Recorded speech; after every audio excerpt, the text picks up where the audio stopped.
Mapagpalang araw sa inyong lahat mga kanganga. Sana kayo ay nasa mabuting kalagayan at malusog ng mapangatawan.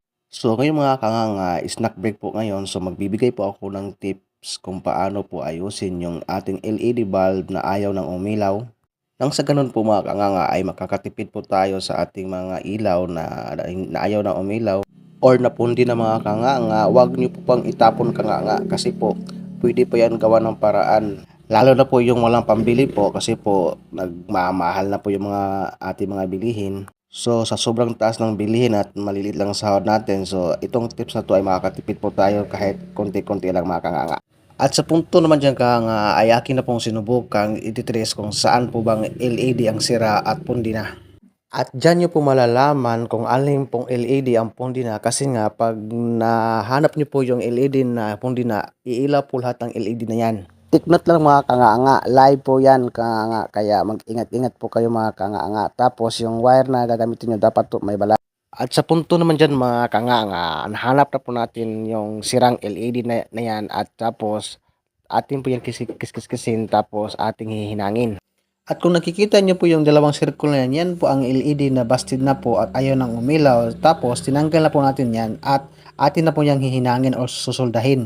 Ang purpose po ng pagsusulda mga kanganga ay para po may contact na po siya.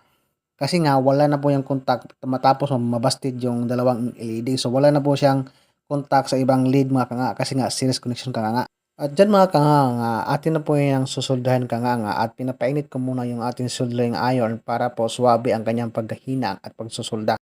At kung kayo po ay magsusolda, make sure na hindi nyo po malalangap yung usok na yan kasi po delikado po yan sa ating kalusugan mga kanganga. Kung kayo po ay magsusolda mga kanganga, make sure na naka-unplug po yan. Huwag po kayo magsusolda na naka-live kanganga kasi po dudoble po ang init niyan at maradali na pong ibang lead natin na hindi pa sira kanganga.